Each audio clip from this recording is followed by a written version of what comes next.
Hey everybody, I'm just promoting you to panelists right now, so you can all be able to talk when you want to. Hey Alex, how you doing? Good, how are you? Good, thanks. So you should see a little prompt popping up soon that will say, "Would you like to be promoted to panelist?" And you can just feel free to click on that, and then I can see all of you, and you can chime in when you need to. Thanks for joining us tonight. I appreciate everyone's interest in maps and the districting process.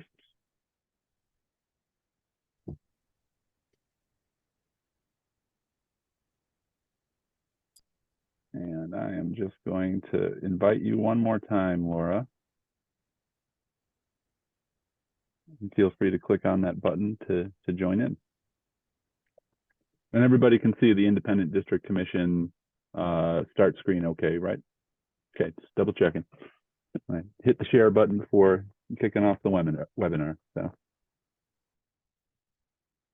and I believe hopefully soon we will be joined by one of our commissioners from the Independent District Commission that wanted to sit in on this training, Commissioner Lumley. But give folks another minute or two to kind of file in here. And I do want to let folks know that we're recording the training tonight. Just if it's a good one, it is our first training that we're offering on this platform. We will put it up on our website. So fair warning to turn off the camera if you don't want to be on the Independent District Commission website. Oh, I think that's Commissioner Lumley. And Laura, I do encourage you to go ahead and accept that promotion to panelist if you'd like to join in on the conversation.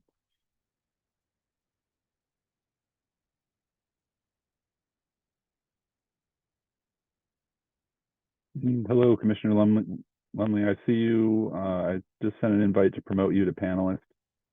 Feel free to accept. That way you can chime in. Oh, there you come. All right, looks like we've got some folks here now. So I'm here. I'm connected. Hello. Awesome. Well, thanks for joining us. It's good to see you again.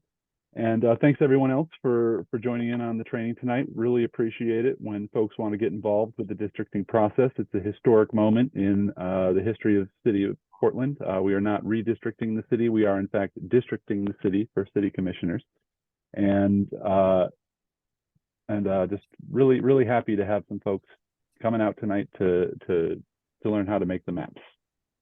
And tonight we're going to be covering the basics on how to use DistrictR, which is the platform that the city is using for people to draw and submit proposed district maps, as well as identify communities of concern to them, and also show you how you can draw and submit your own map. But before we get too far into the maps themselves, I just want to take a moment to get you up to speed on the commission's work.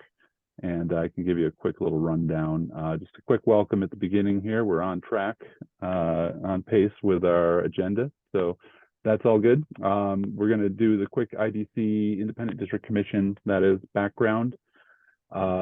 Take some time to discuss defining your community.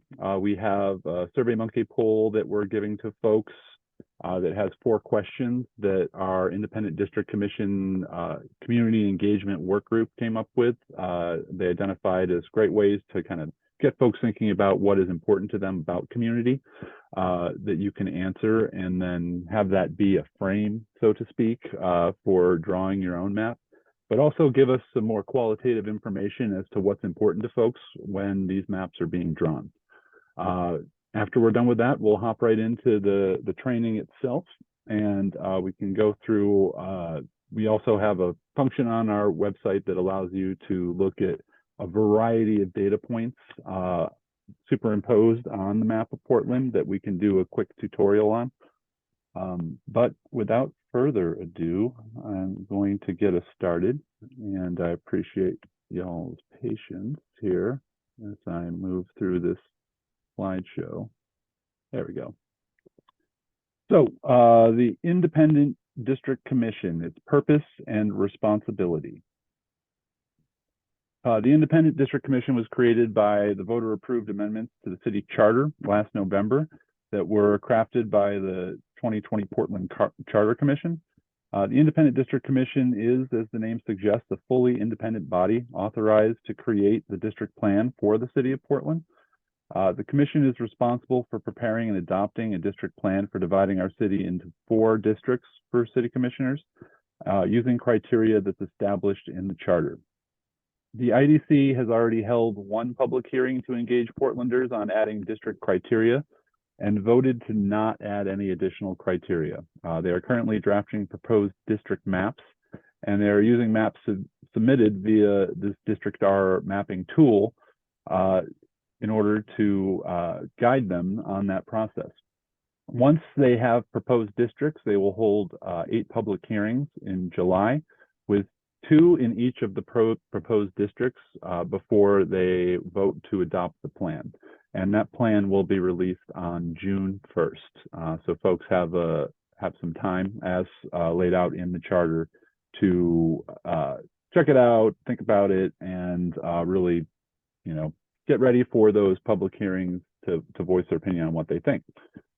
The first district plan itself is required to be adopted by no later than September 1st, 2023. So as you can imagine, we've been on a pretty tight timeline scrambling to get all this work done, and really appreciate how both Alex from Flow Analytics and Commissioner Lumley have contributed and been working at that fast pace to make sure we get these commissions up and running for the 2024 election. And I definitely encourage everybody, we're going to look at it tonight, but poke around on it a little bit more once we're done with the training, to check out our website. And it's just portland.gov/transition/district commission.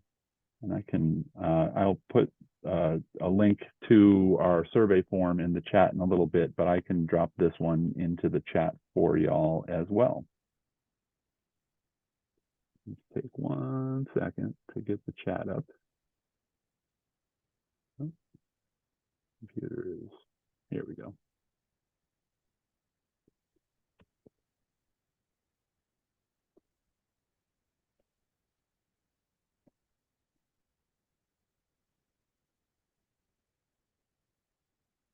All right, and so the district criteria, and this is what folks are using to, what the commission is using to draw the maps.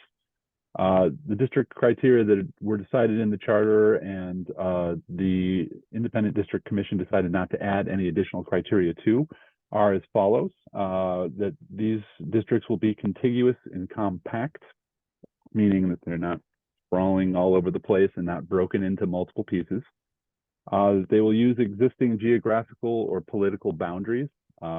Commissioners take into account geographic boundaries like the Willamette River and political boundaries like existing voter precincts. They will not divide communities of common interest. They will be connected by transportation links. They will be of equal population. Districts will be within 10% deviation. And what that means is that the smallest district will not be more than 10% smaller than the largest district. And for anyone wondering, that ends up being roughly 161,000 people per district. Districts may not be drawn for the purpose of diluting the voting strength of any language or ethnic minority group. And districts may not be drawn for the purpose of favoring any political party.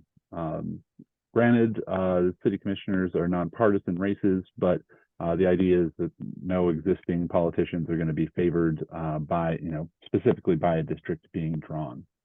Anybody have any questions before I move on about these district criteria that we're working with? I've got one question, Adam. Yeah, sure. If I may, for the number of inhabitants within each district, does the mapping provide the number so that you can see as you play with that? Okay, I mean, that to me was like, I haven't gotten into the system itself, but I would hope that that's helpful.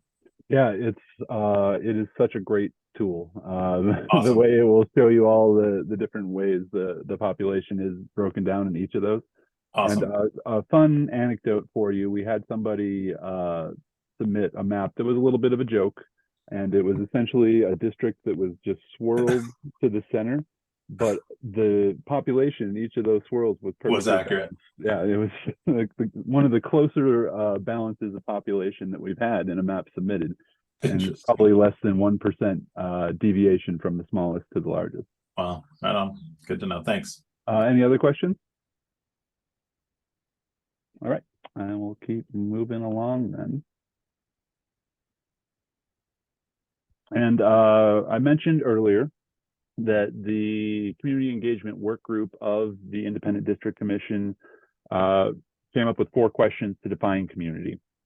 And 4 of the commissioners from the Independent District Commission sit on that Independent District Commission, and we had a 5th join in the fun last week, which was great. And those not only do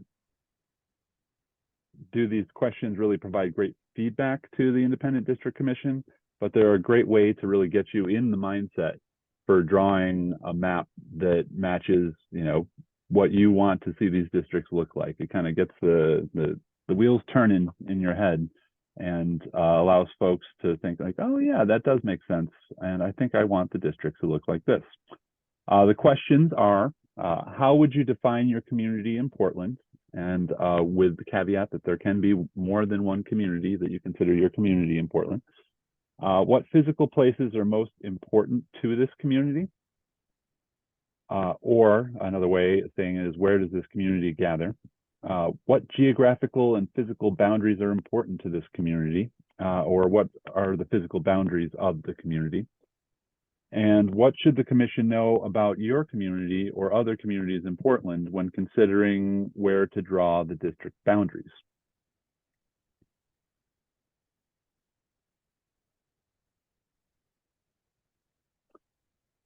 And this is a page that is pulled right from our website, and it shows you where you go to get to the page that has these questions as well as our mapping tools. And let me just drop this link in the chat for you.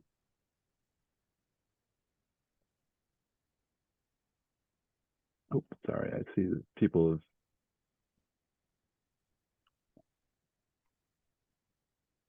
Oh, it's not doing it for me. Sorry about that. I need to actually, I apologize for this technical. Let me right click it.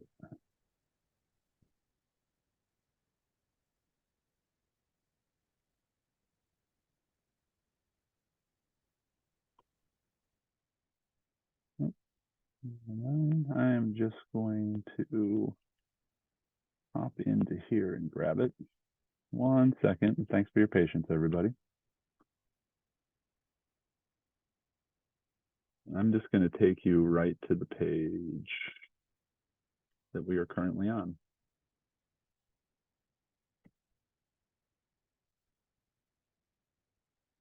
And does everybody see that okay? Cool. Yeah, that opened up for me, Adam. It opened up for me too. I can see it. Awesome. So you can see so there's 4 options that we have on the page. Viewing the data set and sample maps, which we'll cover in a second.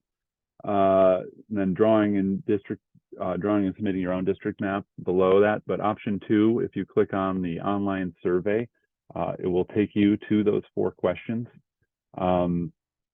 You don't have to fill them out right now, but we really encourage everybody in the training to fill those questions out and submit them whenever they have a free moment, because it is just great information for the Independent District Commission to have in order to really get a good idea of what Portlanders are thinking about their communities. And you know, not everybody likes drawing maps. I know that y'all came to a special training to learn how to draw maps, so that doesn't necessarily mean you like it. And kind of telling the commissioners is just another great way to keep them informed on the way we want to draw these. Adam, how extensively is this questionnaire going to be put out into the community? We're we're doing our best to get it out to everyone we can. Right now. Okay. Yep. And we encourage you to, spread the word, talk to your friends, talk to your family, talk to your community, and let them know that we want to hear from them. We have a listening session coming up that is based around these 4 questions that you can find on our website events page as well in mid-May. And that is going to be a little bit more of a deep dive into the questions where folks answer them, break out into facilitated smaller groups, really deeply discuss the questions and what's important to them in community, and then reconvene and discuss with the group at large. But for the purpose of tonight, it really gets you in the mindset to draw a map and gives us the information that we need. Well, the commissioners need rather to draw the maps. I'm not drawing any maps. I'm just the guy that kind of pokes all the buttons and makes sure that they're able to meet okay. Right on. Thank you. Yep. Preps all the stuff for them. Any other questions on those? Any other questions on the questions?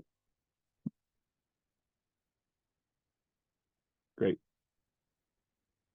All right. So this is a breakdown of our spatial data mapping tool, and it shows you what the various buttons do all over the page. And I can bring this up in a second. I'm going to close this out, bring up a screen share of the actual page itself. But I just wanted to walk you through all the stuff before we get too deep into it. There's a decent number of buttons on here, but once you get into it and start hitting them, they start to make a lot more sense. And it's starting in the upper left. You can see the zoom button that zooms to the entire city. Below it is a more customized zoom where you can kind of zoom in and out on various parts of the city. You can click this button right below the zoom to toggle between base maps. And some of those include aerial imagery and human geography. And at the bottom, you see, click here to generate a screenshot of the map. And I will walk you all through that in a moment as well. This is a great option to have because if you want to, you can take a screenshot of the map, and we encourage you to email it to our General District Commission at portlandoregon.gov email address. So if there's anything particularly important to you, you can screenshot that map and send it to us.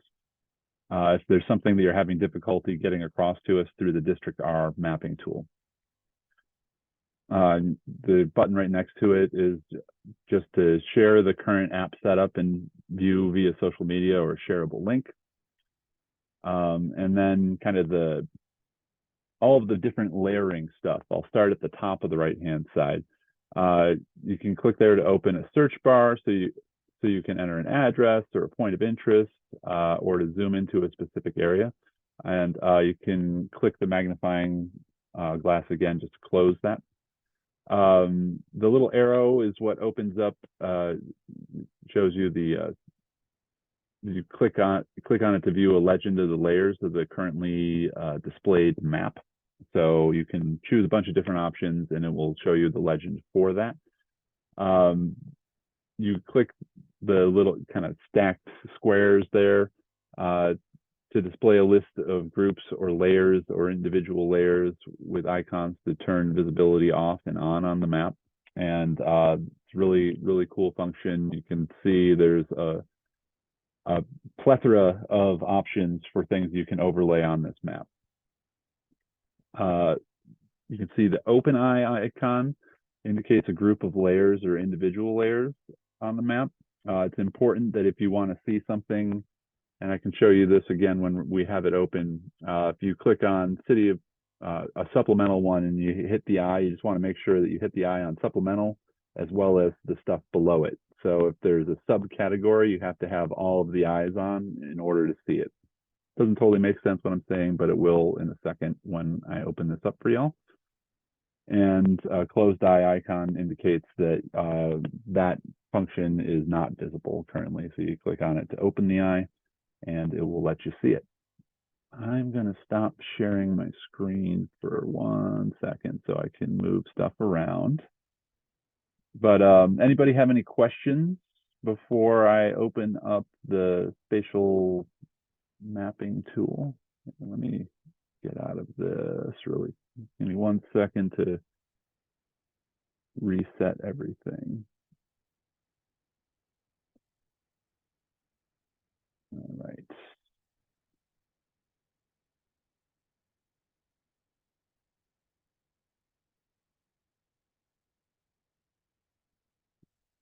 Another screen share.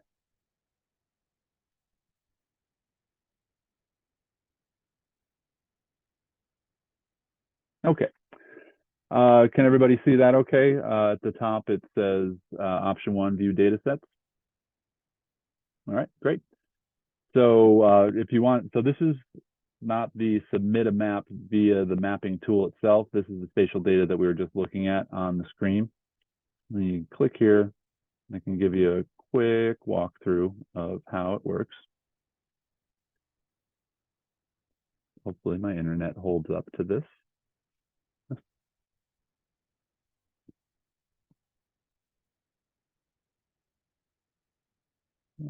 Just a second to load.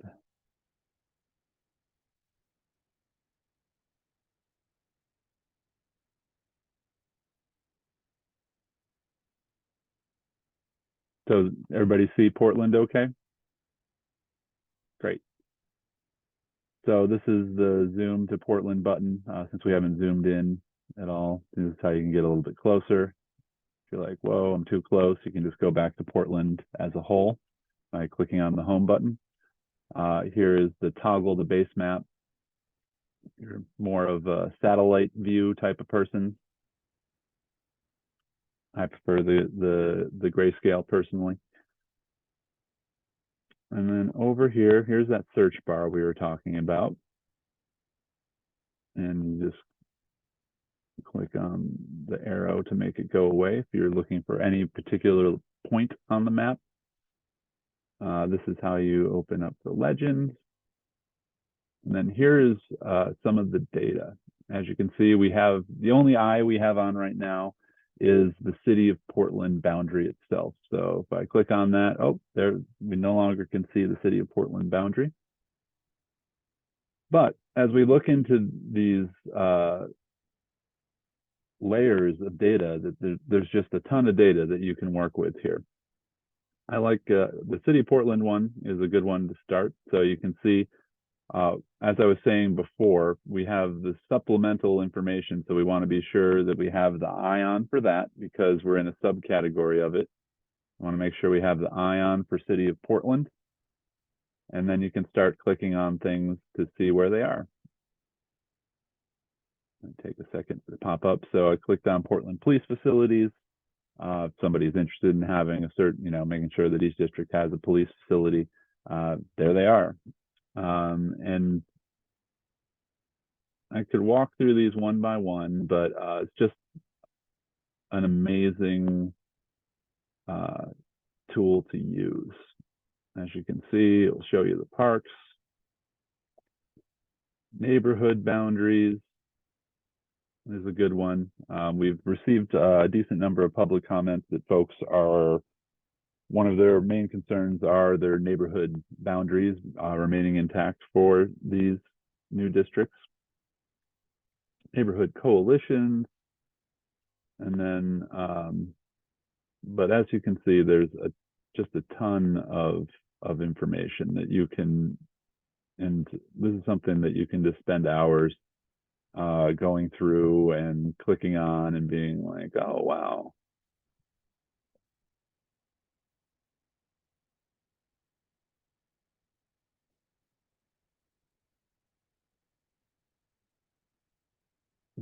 There we go. So here is census block enumerations, total population by race, ethnicity. non-white.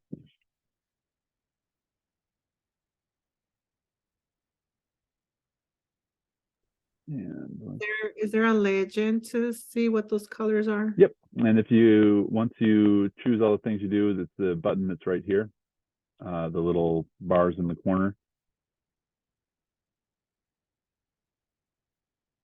And it will show you what all of this means in the legend itself.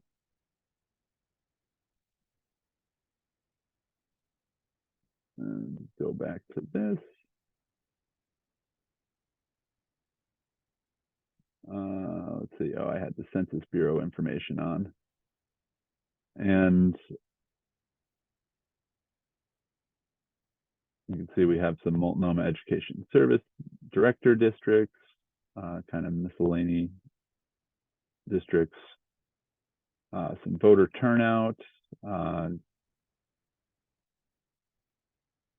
Multnomah County Commissioner districts for 2020, Metro data,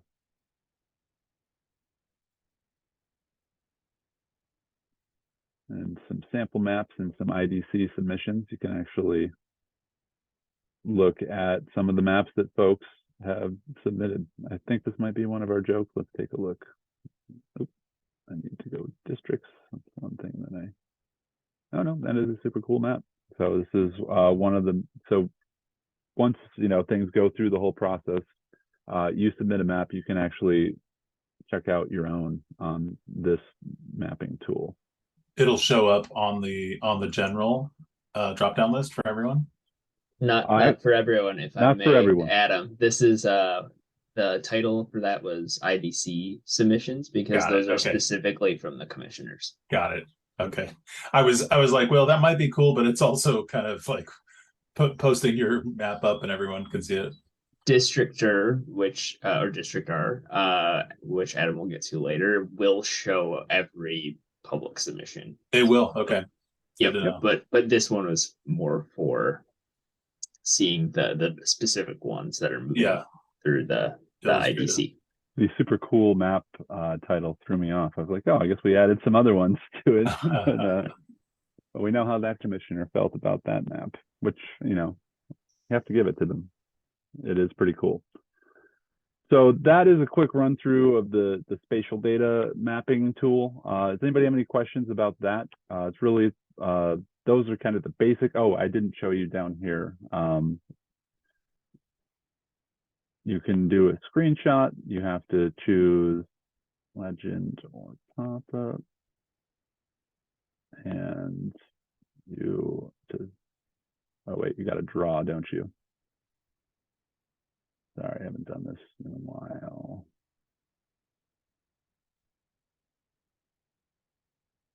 So once you choose what you want, you select the map area.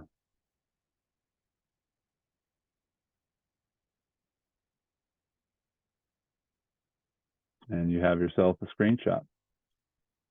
You can download the image, give it a title, and return to the map.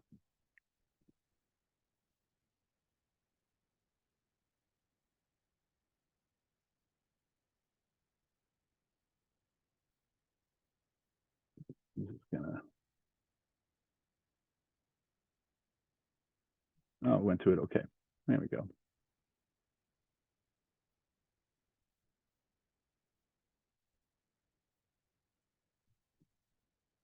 And then, of course, we have the help us define your community that y'all hopefully will fill out.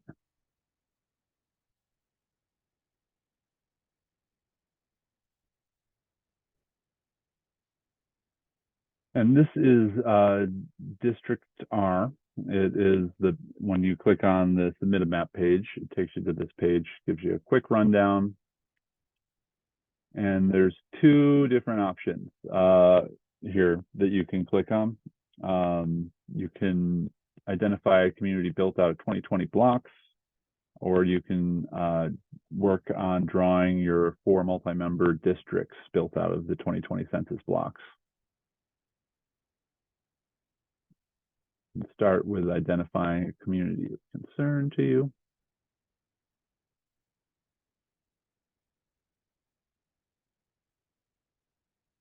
So you have community 1 for that. These are your drawing tools. So if you have it on the hand, that just essentially lets you move the map around. You can, if you want to zoom in and be a little bit closer, you can drag it. The zoom keys are up here, kind of where you usually are accustomed to seeing them on a Google Maps type of thing. And you can get super close, super far. This is how you actually start filling in some of the census blocks. And that's what those little tiny bricks are. And you essentially just click on it. You can adjust the brush size right here. If you want a finer pen to draw your districts, and you can kind of click on individual census blocks if you're getting down to the borders, but you can expand it to take you a while to color in the population of that. If you mess up, there's an erase button. It allows you to just make them back to the color that you want. There's an undo and redo button as well. Inspect button allows you to check out the different census blocks that you are looking at as far as population goes. You can see these are pretty small, but it gives you a breakdown of ethnicity, race. And then, of course, the save button.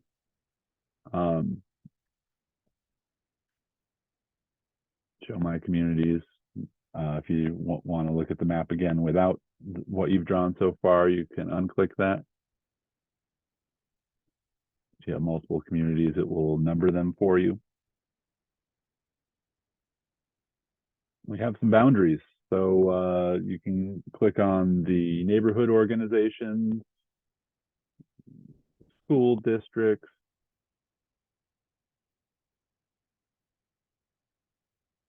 and something else that's cool is if you have this area, you can click on evaluate and it will do the same.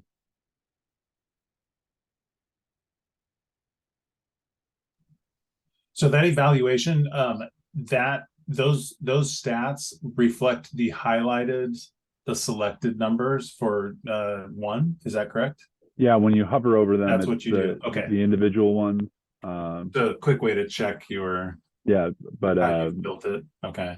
But this is the total for community 1. Okay. And you can see that it has Portland broken down for you too. Got it. Wow, that's a lot of data. It is a beautiful thing.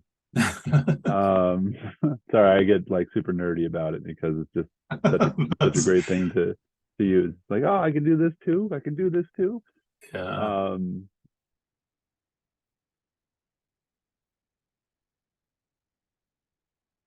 You can also do some data layer work with total population. There's options for showing it as shaded circles or size circles rather, or shaded regions. Same thing for voting age population. You can see that we have our coalition builder.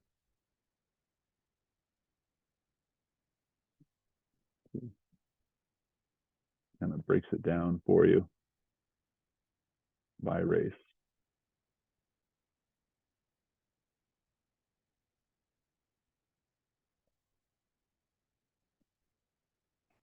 So that is the basics of the spatial tool, and you can save it. If you start something and don't have time to finish it, you can save it as a draft, so we know that that's not what you want the final to be, or you can share it now, and you can put your team or plan name right in there. And if you copy this, it will allow you to share it with folks directly via URL.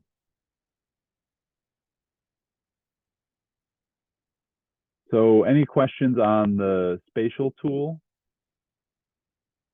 Spatial data tool? Not right now. There's tons of like tactically when you get in there, I feel like I'm going to have some questions, but this is just kind of pulling back the curtain a little bit. And I'm excited to get on it. For sure. And just so everybody knows, my email address is adam.briggs, B-R-I-G-G-S, at portlandoregon.gov. Don't hesitate to email with any questions that you have after the training, and I can drop that in the chat before we wrap up. I saw you go off mute. Is it Anna or Anna? Yeah, I mean, you told us what we shouldn't consider to draw these maps. What are like the 3 top things that we should consider in terms of factors? I know population, right? I mean, a balance in population. I know that's what. Anything else? And in 1 second, I am going to get into the actual DistrictR tool, which will show you a little bit more about balancing out those districts. This is more of a way for you to identify an important community to you to send to the district commission. But yes, population is important. That's kind of the big one. If they're not within that 10% deviation, then they won't be, following the charter guidance that voters approved. But taking into consideration all of those district criteria that we listed at the beginning, and I can go over them again if you'd like at the end. The other important one is you can't really just have it in district in multiple pieces, or kind of sprawling in the classic gerrymandered district, as the term we hear thrown around a lot, where somebody essentially draws a district to try and get all the people that will vote for them into one district, and then win. Can't really make it too sprawling and weird shaped. If that makes sense. Any other questions before I show you the actual? I copied the wrong thing. Adam, one last question for me. Yeah, for sure. In the district criteria, it says use existing geographic or political boundaries. Yeah. So does that mean, is that suggestive, or does it mean like you can't break up some of those particular political boundary lines? So there are some cases where you have to use, like, you have to cross a geographic boundary. The entire west side would be too small for one, if you just population wise. If you just did the whole west side, I don't know if it hit that ceiling of 161 that we want to see. Yeah. So, but the idea is you don't like have 84, for instance, going straight through the center of one of your districts, because it does a good job of dividing it. Or same thing with the river. If it, got it. Okay. If you can avoid it, you don't want to keep that in as suggestive almost. Yeah, got it. Right. So the Portland 4 multi-member districts is where you draw your districts. And you'll see a similar layout to what we saw before. It has the same hand, brush, eraser, and magnifying lens. But it has this population balance key for you as well. And if you look, it has the data layers that you can throw in there: neighborhood organizations, show precinct boundaries. So I turn this one on a lot when drawing it. It's helpful to see where all the neighborhoods are. And obviously neighborhoods are important, folks. And when somebody asks you where you live in Portland, the answer to the question is usually one of these. So you can turn on the ones that you want, but you will see, if you have the population tab up here and you start drawing, that it will keep you a running tally of population. And you just keep coloring it all in. And as you can see, I've colored a pretty decent portion of the west side here. And we still haven't hit that 161,000 number. I keep going into Eastmoreland. And this is, of course, just an example. I'm not expecting anybody to make this their map. Have to give that disclaimer, but oh, I went too far. I can do some erasing. And same as the other tool, you can zoom in, get a little more precise with your erasing, and lower your brush size.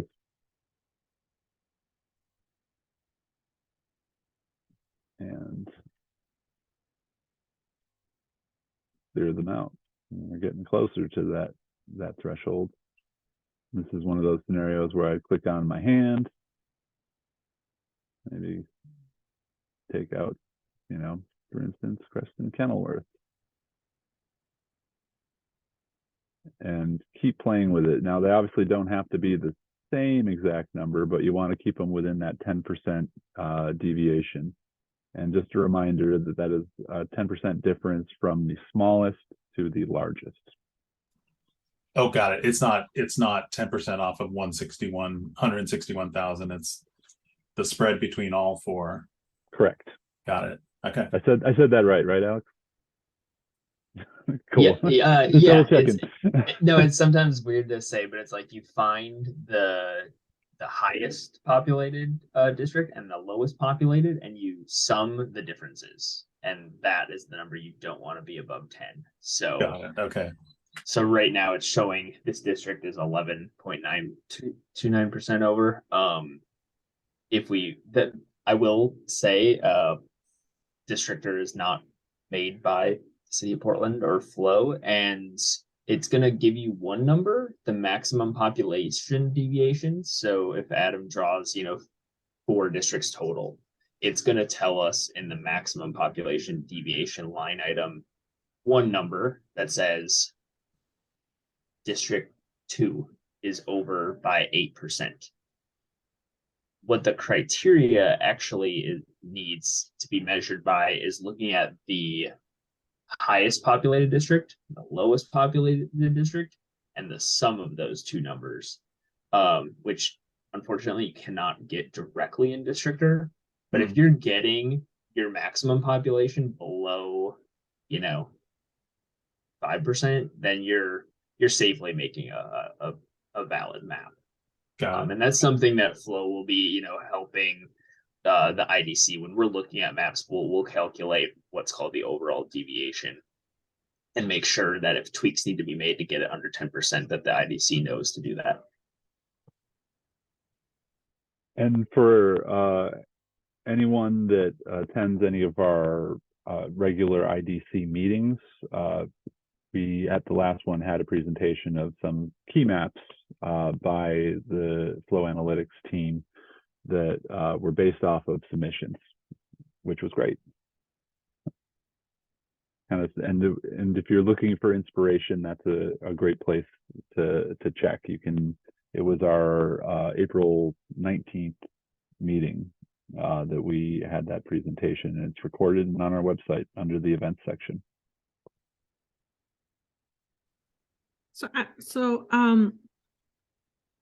I see a trend where all the maps, the sample maps, and the maps that have been shared, have pretty similar design in terms of selecting the 4 districts vertically, and why not horizontally? Why can the districts run from the west to east, west to east? So you know what I'm saying? Yeah. Has anyone talked about that? So you want 4 bands then, horizontal bands versus vertical? Well, I don't see any. They're all pretty much similar, selecting the different districts in ways that they're only stretching a bit of the edges, but not the whole district, So for example, like one of the district, I'm playing around with the map already, and I'm like, the district, like the southeast Portland area, so like that southwest and all that southeast, why not run like horizontally, so something like that. And I think that, I mean, one thing I could offer up for why some folks have shied away from horizontal districts that are stacked is because many have expressed concern about keeping East Portland as a community intact, which that would have more difficulty doing. But like I said, we have these criteria to draw them based on, and that's why we want to hear from folks like you. If you think that if you have a vision that you think is better than some of the ones that are on our website, I highly encourage you to kind of play around with this tool, and don't be shy. Submit multiple maps if you would like, and let us know your reasoning behind it in that questionnaire as well. Well, I mean, my reasoning is basically, the issue with lack of resources, from comparing the west side to the east side. And I get it, yeah, definitely keeping the East County intact for community building, but just that, thinking about the resources. Yeah, for sure. Our city. And I've seen a couple different variations on, there is the issue that the west side, while in a decent size, we just saw if you select the whole thing, you don't have the right population to meet the requirements. Oh, and look, Alex just dropped in the chat some east-west horizontal orientation and an example map for you to check out. Thanks, Alex. Can I ask a question to help? And I don't know if how many maps do we have that are loaded up? It's over 100, isn't it? Yes, we've had over 100 submitted already, and hoping to get many, many more. So the first time I did this, I had a hard time looking for maps, and I kept having to hit that load more maps button. But there are a lot of maps there, and they're not all in the configuration you're thinking of, Anna. There's a bunch of different configurations. I believe at the IDC meeting tomorrow, we're going to be looking at groupings of maps and themes that we're starting to see. Yep, that is correct. So that meeting is from 6 o'clock to 9 o'clock tomorrow, and there's also an opportunity to testify at and to have an official verbal public comment at that meeting if you would like as well. And the sign-up form also on the IDC website. No, I don't think I'm ready for that, but thank you. Okay, I thought I'd toss it out there. You got some homework, yeah. Right now, but this, Alex, thank you. This, gives me this example that you shared. Yeah, gives me a different vision. I was just wondering, like, if anyone really thought about that design. And that's a great some point. folks have so kind of the big themes are west side, and then either taking some folks up north or some folks down south, and then it's almost like a pinwheel construction. There's a central district construction where there's more of a centered one with maps with other districts surrounding it. There's both vertical and horizontal, and you can, those are kind of the big overlying or underlying themes rather for the maps, but folks have been coming up with some interesting stuff, and that's why we're here right now, so more and more folks can have the opportunity to submit those. And again, I can't stress enough, if you know people that aren't map fans, be sure to show them to that questionnaire so we can know what's important as far as maintaining communities. And I just wanted to let Babs and Marita know that I just sent invites that you had the opportunity to be promoted to panelist in case you wanted to ask any questions. And you're also welcome to drop them in the chat. Does anybody else have questions?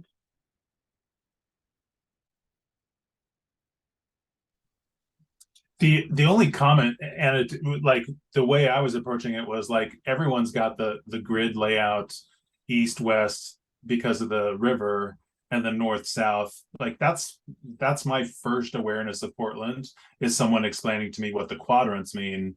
Yeah. And so people naturally go to that, but not having the resource understanding built into that equation. Yeah, I'm excited to look at all the different types and then just start triangulating on something.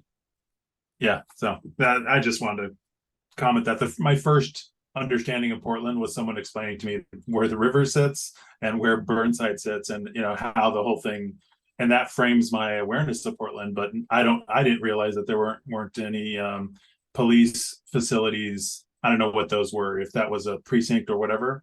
Like there's nothing south of the downtown portion, it looks like, on the west side. And that was interesting to me looking at that. So yeah.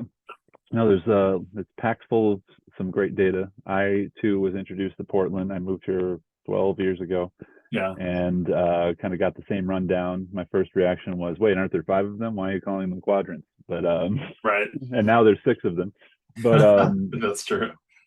But yeah, it's really helpful to have this tool to kind of take it from another perspective. And that's another reason why we wanted y'all to answer those questions and check them out before you start drawing, because it takes you out of that mindset that this is just a map that we're just going to draw lines across, and put you more into the mindset of preserving those important communities to Portlanders when drawing the districts. Any other questions? I am happy to let y'all kind of play around with this, and we're scheduled till 8, so I can just go off camera and mute, and y'all are welcome to do the same. And if a question pops up, you can ask. Again, I will just type my email into the chat here if anybody needs it, and encourage you to shoot me an email if you ever get stuck. Can I chime in with one helpful tip? Yeah, please do. If you're looking at any of the maps that other people have made, you can scroll through, like Commissioner Lumley said, there's over 100 now, and you can hit that. As you scroll through, you'll see the name of them, and usually you see a little picture of the map people drew. If you click on any of those and open a new window and you like it, but you want to make some tweaks, you can do that with the erase button that Adam's on right now. And you can, erase an area that's blue and make it green because you think one neighbor should go to the other district. And then you can save that as your own plan. So if someone did, a lot of the work for you and you like where they went with it, but you just want to make a couple tweaks, you don't have to recreate the wheel. That's kind of a nice thing about it. Can you say that again? How to do that? Sure. Adam, do you mind if I share my screen quick? Yeah, here, let me stop sharing mine and I'll let you show how that works. I appreciate that. Thank you. You are a panelist, so you should be able to share, right? It's disabled right now. Host disabled participant screen sharing. Okay, but yeah, one second. Let me get you co-host then. Thank you. So it's like a shared document, but the moment you start making changes, it's not overriding the existing document. It's kind of like it's saving something separate, and then you can choose to do with that what you want. Right? That's correct. Got it. Okay. Which in any shared document situation is a lifesaver, because you start making edits in other people's work and it's like nightmare. All right, I think you guys see my screen here with DistrictR. Yep. Great. So yeah, this is Adam went into here where you just kind of start from scratch. But if you go to the public gallery, and I think there are so many submissions right now, it's just kind of saving some space and giving you the name. But if you load more plans, this is where you can scroll through those 100. But say you find one that you like, maybe it is a different shape. That's like this pinwheel one called Joan of Arc. If you click on that, that's going to open a new window and load up the district plan. And then you could go to the eraser And maybe you think this is kind of a weird shape right here and you want to make that blue. I just need to make sure that they're not locked. And then we're going to erase here.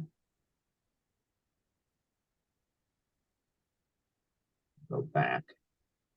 And this is kind of a handy feature too. Locking them is like, then it won't let you paint. You know, if you lock it and you hit blue, it's not going to let you overwrite the green or the orange. But if you go paint something that's not drawn, it'll make it blue. So it kind of helps you. That's going to show now we're a little bit over. So my example is not great. We might have to make a change, but you can do that and hit save. And then that's going to make it a new number. Okay. So when we started, that's kind of just a sequential thing. That's when it becomes yours. And now you could share this with someone, as Adam mentioned. You could share it so it goes to that public gallery right away, or it could be saved as a work in progress. If you don't want to do that right now and, you know, post it for the public, you can just X out of there. I believe that that map is called Joan of Arc because it's centered on the Joan of Arc statue too. It looked like Is it? That's the awesome. one that's at the corner of Chavez and Gleason. It looked like it from the distance. I didn't zoom in. I think you're right. Yep. So the default naming convention is it's a number, it's numerical, and then you can overwrite it with your own name just to like call it out, or does the number need to stay in there if you save it? The number is automatic and not something you can change. It is, okay. But when you hit save, then it gives you an option to name it. Got if you don't name it, that's okay, because it just can be tracked by the number. But Yeah. if you want to have a little description of what it is. Just to be able to find it again. With 100 in there, it's kind of like it's like looking at the matrix, trying to read the numbers. It is ordered by date too. So the ones at the top Oh, are okay. That's good the to most know. recently submitted. So you'd have to hit load many times to get all the way to the first one that was submitted back in, you know, I early see. April, Oh, late okay. March. Good to know. Good to know. Right. And thank you for that, Alex. I appreciate it. Any other questions? Looks like we're actually almost at 8 o'clock now, but just as a reminder, poke around on that IDC website. You can sign up to do public testimony. You can see all of our upcoming events. Commissioner Lumley and the commission are meeting tomorrow from 6 to 9. We have a couple more meetings in May. There's a series of public hearings once draft plan is released in July that are all listed on there. More of these trainings if you know folks that want to take this training, and also just a lot of resources to kind of stay up on everything that's going on with this district commission. And also don't forget to fill out that survey. Yeah. And again, what is the meeting for tomorrow night? What's the purpose for tomorrow? So it's the Independent District Commission has meetings roughly every other week since they were formed, and in the beginning they were establishing those district criteria and seeing if they wanted to add to it. That's been done, and they're currently in the drafting process. We're going to have a report from Alex on some of the maps that folks have submitted and the themes that are emerging from it. As well as some public testimony from folks in Portland that want to leave verbal public comment. It's going to be a good time. It always is. And it is a hybrid meeting. So you can attend it in person at the Portland building in room 100, or if you go to the website event page, you can see the Zoom link. Right on. Good to know. Thank you. Excellent. Thank you, Adam. Thank you, Alex. Yeah, thank you, Commissioner, for your service. Yeah, thank you so much. Appreciate it. All right. Oh, I have one question in the Q&A too. I just want to check. Oh, no question. Thank you. Cool. All right. Well, thanks everybody. And again, don't hesitate to email if you get stuck anywhere. And I appreciate you all coming out tonight. Thanks for joining. Thank you so much. Appreciate it. Take care. Thanks for joining, Anna. Bye. Bye.